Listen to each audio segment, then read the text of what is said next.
Kembali bersama kami pemirsa, seorang anak di Cimanggis, Kota Depok, Jawa Barat diduga tega membunuh ibu kandung dan melukai ayahnya. Sang ibu ditemukan bersimbah darah, sementara sang ayah luka berat.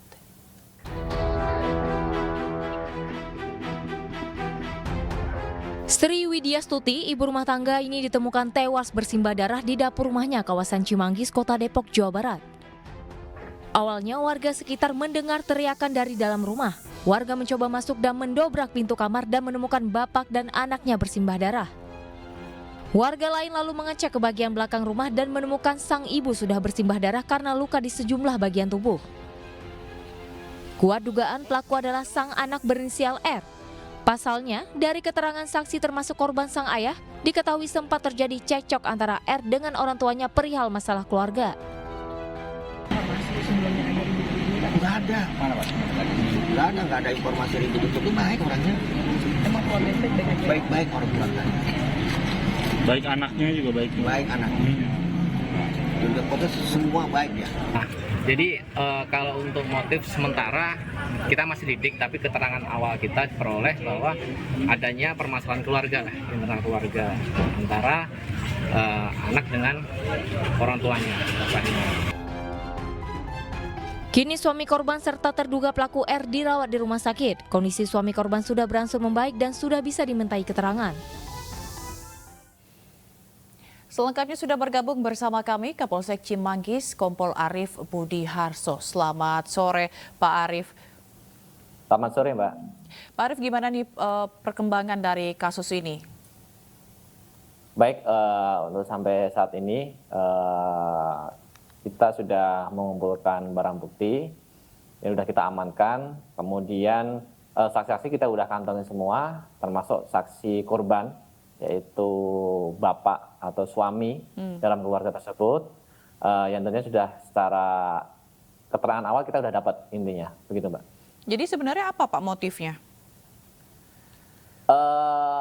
Dari keterangan saksi, motif yaitu adanya selisih paham dalam internal keluarga, ya terkait dengan usaha-usaha yang keluarga jalankan saat ini.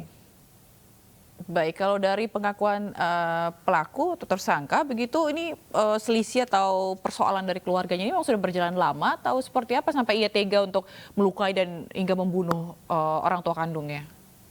Untuk pelaku sampai sekarang kita masih belum bisa minta keterangan, tapi dari saksi kunci atau saksi mahkota yang bersangkutan sudah memberikan informasi awal ke kita. Yang intinya terkait permasalahan internal keluarga, terkait permasalahan pengelolaan usaha keluarga. Baik, tapi kalau misalnya ada tes-tes yang dijalanin lagi nggak Pak untuk tersangka, misalnya tes kepribadian begitu, mengingat dia tega melakukan itu terhadap keluarganya sendiri? Tentunya kita akan laksanakan tahapan-tahapan proses penyidikannya yang tentunya bisa membuat terang tindak pidana yang sudah terjadi tersebut. Baik, kalau untuk kondisi korban yang kini ayahnya begitu ya Pak, seberapa berat, seberapa parah kondisinya? Untuk ayahnya kondisi terakhir kami cek memang sudah cukup stabil, sudah cukup tenang. Memang ada luka di bagian kepala dan tangan, tapi secara keseluruhan sudah bisa untuk berbicara. Kalau kondisi tersangka sendiri? Kondisi sekarang yang diduga pelaku masih belum bisa kita minta keterangan. Jadi yang bersangkutan masih mendapatkan perawatan intensif.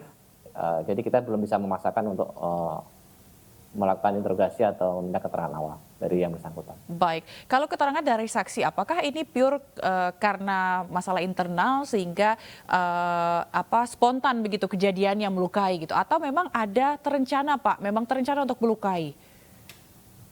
Baik, untuk terkait hal tersebut, kita tentunya masih dalami lagi dan kita belum bisa menyimpulkan dalam kondisi awal saat ini, sehingga perlu adanya dukungan alat bukti lainnya. Baik, lalu kalau misalnya dari saksi juga, apakah ada tersangka lain begitu yang membantu si terduga pelaku ini untuk melakukan perbuatan itu? Untuk keterangan sampai saat ini belum ada indikasi, akan tetapi tetap kita akan upayakan kita akan gali lebih dalam melalui proses penyelidikan dan penyidikannya. Baik, lalu ancaman hukumannya apa Pak untuk pelaku ini? Ancaman hukumannya bisa seumur hidup. Bisa seumur hidup. Baik, kita akan tunggu proses atau perkembangan selanjutnya terkait kasus ini. Terima kasih Kompol Arief Budiharso, Kapolsek Cimanggis telah bergabung dengan iNews Sore. Salam sehat selalu Pak Arief.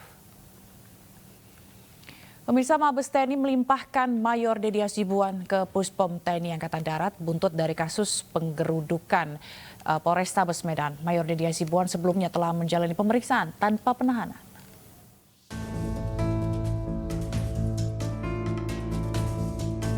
Mabes TNI mengungkapkan duduk perkara peristiwa penggerudukan Polrestabes Medan oleh penasihat hukum Kodam 1 Bukit Barisan Mayor Dedi Hasibuan bersama prajurit lainnya. Mayor Dedi Hasibuan telah menjalani pemeriksaan tanpa penahanan. Dan untuk penanganan proses hukum baik dugaan pidana dan etik menjadi kewenangan Puspom TNI AD, termasuk kemungkinan penahanan.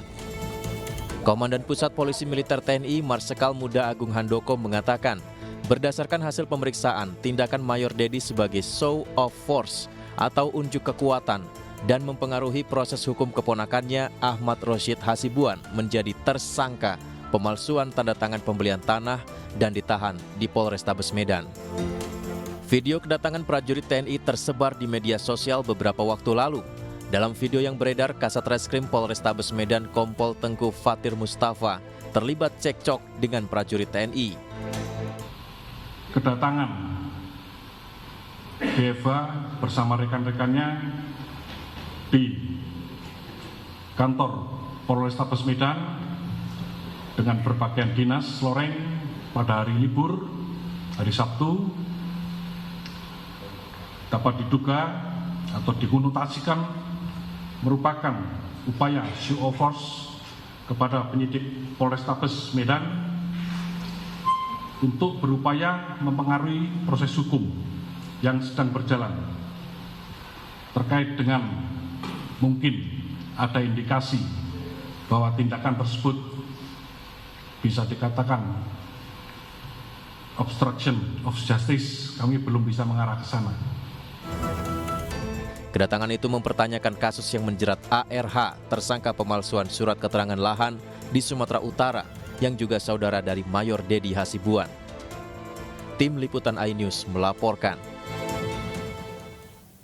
Pemirsa, dugaan pelecehan seksual yang dialami para finalis Miss Universe Indonesia menjadi sorotan Kementerian Pariwisata dan Ekonomi Kreatif. Kemenparekraf berjanji akan mengawal kasus tersebut dan menunggu hasil penyelidikan dari pihak kepolisian.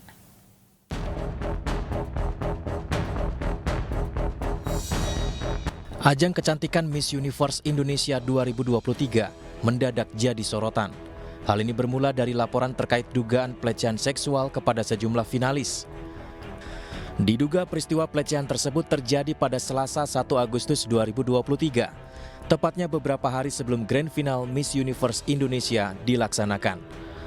Bentuk pelecehan diantaranya yakni body checking tanpa busana yang dilakukan bukan di tempat privat dan disaksikan lawan jenis, serta tidak masuk dalam susunan acara. Kasus ini menjadi sorotan Menteri Pariwisata dan Ekonomi Kreatif Sandiaga Salahuddin Uno. Sandiaga berjanji Kemenparekraf akan mengawal proses hukum yang sedang berjalan, mengingat Miss Universe merupakan salah satu dari Duta Pariwisata dan Ekonomi Kreatif Indonesia. Kami sudah mendapat laporan dan sudah menerjunkan tim untuk ikut memantau dan mengevaluasi karena duta-duta wisata juga miss-miss di seluruh wilayah Nusantara ini kami melihat sebagai bagian daripada promosi pariwisata dan produk-produk ekonomi kreatif. Tentunya harus kita jaga, apalagi yang berkaitan dengan tindakan-tindakan yang berpotensi melanggar hukum seperti pelecehan seksual dan lain sebagainya. Kemenparekraf masih menunggu hasil penyelidikan dari kepolisian terkait kasus tersebut. Sandiaga Uno juga berharap kejadian ini tidak terulang di ajang-ajang kecantikan lain. Dari Bekasi, Jawa Barat, Rahmat Hidayat, iNews melaporkan.